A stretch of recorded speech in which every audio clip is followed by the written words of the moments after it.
Club মঞ্চের মুখপাত্র শরীফ ওসমান বিন হাদির মরদেহের ময়নাতদন্ত আগে সম্পন্ন করা হয়েছে, তারপরেই তাকে এখানে আনা হয়েছিল। তার মরদেহ আবারও নেওয়া হয়েছিল জাতীয় হৃদরোগ ইনস্টিটিউটের হিম ঘরে, সেখান থেকেই তাকে আবার এখানে আনা হয়েছে এবং সেখান থেকে আনা হয়েছে।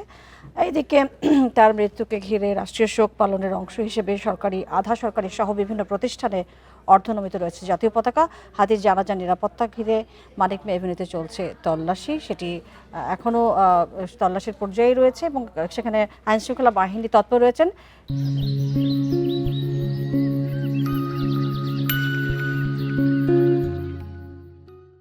আমরা সরাসরি এই বিষয়গুলো নিয়ে আমরা জানতে সরাসরি চলে যাচ্ছি বনি ইবনে কামালের কাছে। সহকর্মী বনি ইবনে কামাল রয়েছেন জাতীয় সংসদ প্লাজা সেখানে।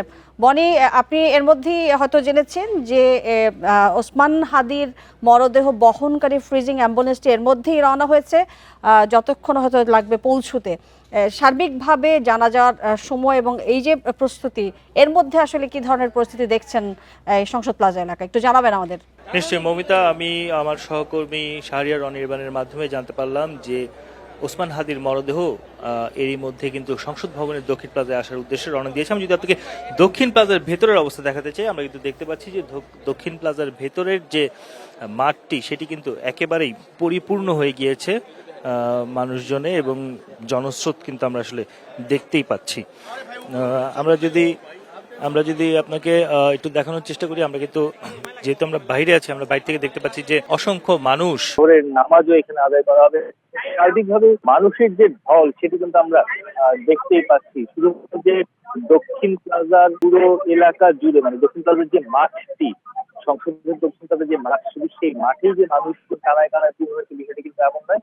আমরা দেখতে পাচ্ছি যে রাস্তার উপরেও, অর্থাৎ দক্ষিণ প্লাজার বা সংসদ সংলগ্ন যে রাস্তাটি, যেটি আসদ গেট থেকে আমার বাড়ির দিকে গিয়েছে, সেই রাস্তায়ও কিন্তু আমরা দেখতে পাচ্ছি যে অসংখ্য মানুষ তারা কিন্তু এসেছেন বা তারা সেখানে জানাজার জন্য প্রস্তুতি নিচ্ছেন, এমন কিছু কিন্তু আমরা দেখতে পেয়েছি।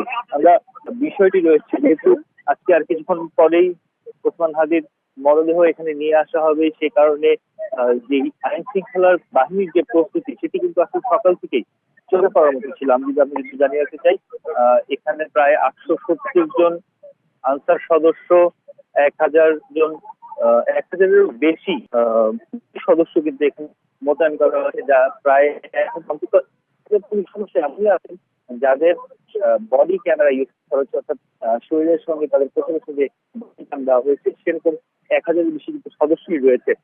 আমরা কিন্তু এইটিও জানতে পেরেছি।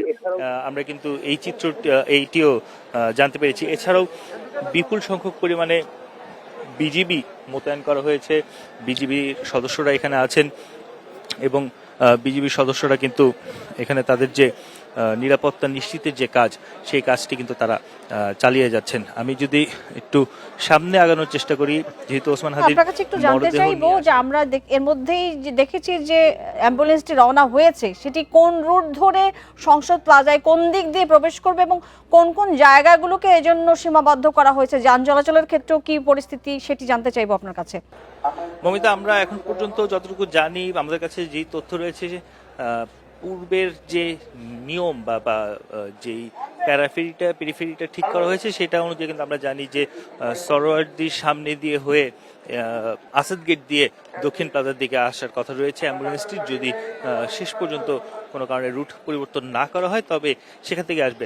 শাহরিয়ার অনির্বাণ আমার সহকর্মী। প্লাজায় মরদেহবাহী যে গাড়িটি সেটি এসে পৌঁছানোর সম্ভাবনা রয়েছে বা পৌঁছানোর সময় কিন্তু এমনটাই লাগতে পারে। আমরা দেখানোর চেষ্টা করছি, আমরা কিন্তু এখনো দেখছি যে দক্ষিণ প্লাজার পাশে। বনি ইবনে কামাল আমাদেরকে জানাচ্ছিলেন যে সংসদ প্লাজায় ওসমান হাদিকে নিয়ে যাবার জন্য যে নামাজের প্রস্তুতি এবং সার্বিকভাবে মরদেহটি নিয়ে অ্যাম্বুলেন্সে রওনা হয়েছে সেটি সম্পর্কে সার্বিক তথ্য আমরা পরবর্তীতে আবারও সেখানে সবশেষ অবস্থা জানবো।